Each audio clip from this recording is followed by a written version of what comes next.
Yo, what's up?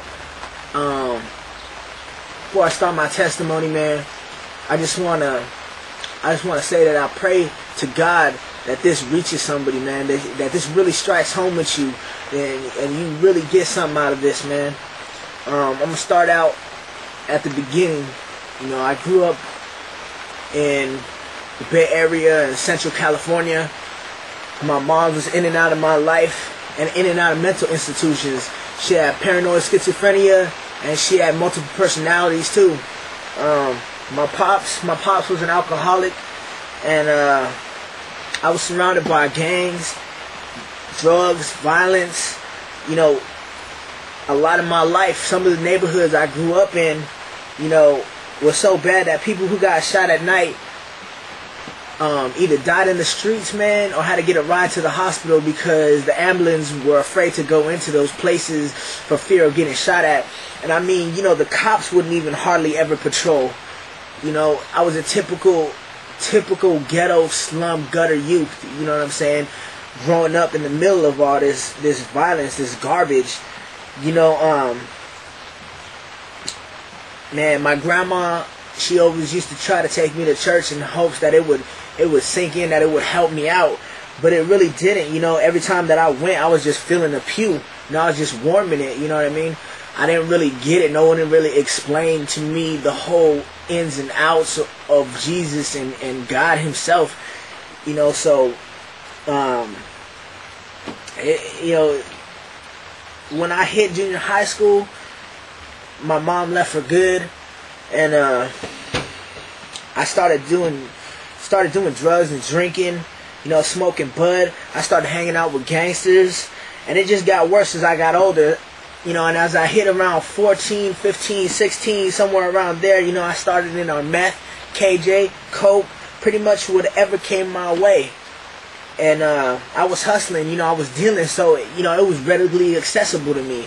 It was there whenever I wanted, you know. And man, I also started to toy with witchcraft a little bit, you know, which I still have the scars from on my arm and on my hand.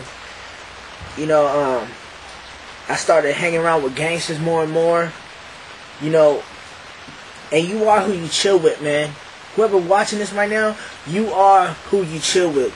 The people and the things that you surround yourself with are ultimately gonna end up having an effect on you, man. Whether you like it or not, or whether you think so or not, it does. Please believe. Alright? You know, cause yeah, I never got jumped in. But you know what's funny is that she couldn't tell the difference between them and me. You know, I did what they did. I acted how they acted, and after a while I started to dress how they dressed, man. I was a typical little thugster, typical little youth, you know what I mean? Typical little slum youth, as a matter of fact. You know, I also got myself involved in some of those activities those violent acts that I seen when I was a youngster. You know, it was an ongoing cycle, man. It was an ongoing cycle. You know, the definition of insanity is doing something over and over and over and expecting a different result. You know, and those acts that I had seen and witnessed when I was a youngster should have deterred me, but it didn't. You know, and I found myself, you know, doing the same things that I seen other people do. Going down the same roads I seen other people go down. You know, and the Bible says in Proverbs 22 verse 8 that he who sows iniquity will reap sorrow, and that's what I got. You know, you reap what you sow, man. You reap what you sow, and I can't stress that enough. You know, I can't stress that enough. The things that you do, the things that you say, the actions that you take are always gonna come back to you, man. You know what I'm saying? You're sowing seed right there, and I was sowing bad seed. We all were. You know, and it finally caught up with us when you know, me and my boys, it caught up with all of us. You know, we went to a New Year party, you know, an Asian New Year celebration at a temple. See, all my homies were Asians, you know what I'm saying? And me, myself, you know, so it was normal to attend these kind of activities. It was normal to attend these type of events, you know, but this time was different. We had got word that that it was a setup.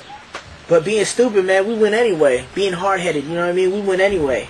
A rumble had broke out between us and our enemies, and sure enough, man, it was a setup. There was people hiding behind fences, in cars, packing heat, you know, packing guns and stuff, outside the temple, waiting for us to come out. You know, we were outnumbered and outgunned, man. And when the dust settled, we seen one of our dearest homies, man. One of our dearest homies in his car. He had been shot, man. They had pulled their car in front of his, and he caught one straight to the dome, man. Straight to the dome, dog, for real. You know, man. You know, he died April 16th, about 2 or 3 years, like 3 or 4 years ago now. You know, and what was crazy, man, is that he had a baby on the way too, dude. You know, I still remember the smell of blood and brain fragment on my homeboy's shirt that had been sitting in the seat right next to him. You know what I'm saying? And that's something that you don't forget, man. That's something that don't just easily get out of your brain. You know what I'm saying? That sticks in your mental.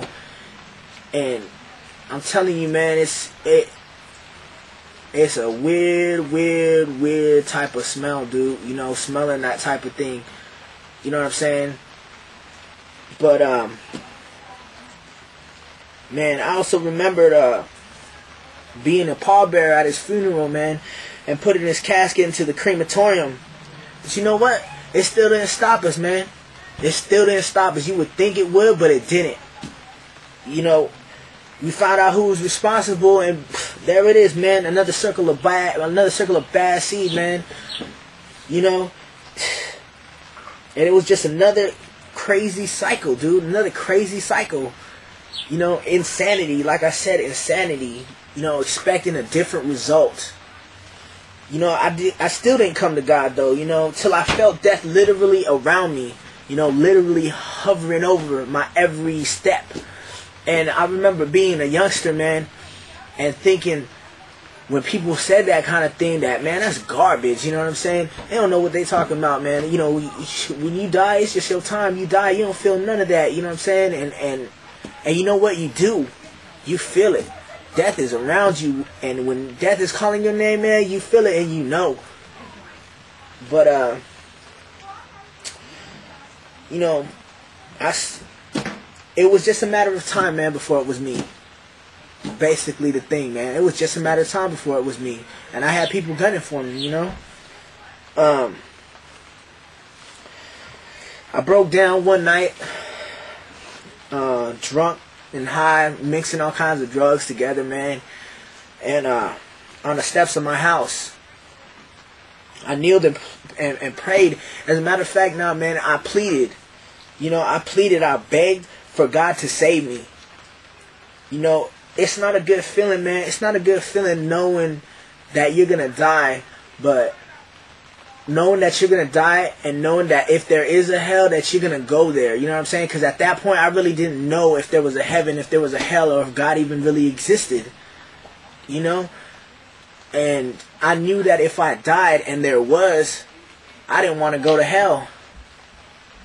You know? But God is so good, man. He answered my prayer. In the midst of my sin, man, in the midst of me messing up, in the middle of me just being grimy, dude, and dirty, you know, he still answered my prayer. And my aunt invited me to come live, you know, with her and get my life together. Shoot, man, I was gone the next week, homie. You know, because pretty much, man, you know, not only did I not want to die and go to hell, but yo, man, I was tired of living that life. You know, I was tired of fighting all the time. I was tired of having to look over my shoulder, always be on guard. You know, I remember times where I slept with my shoes on, you know what I'm saying, just in case I was ready to go. You know what I'm saying? Man, it's a crazy life. You know, when I finally got here, you know, my aunt invited me to come to New Hope Pentecostal Church. You know, where I got saved and baptized in the middle of winter, man, in a freezing cold river. Like, for real, a freezing cold river, man. I thank God for my pastor, because he was right there, you know, didn't ask no questions or nothing, man. He just said, all right, let's do it.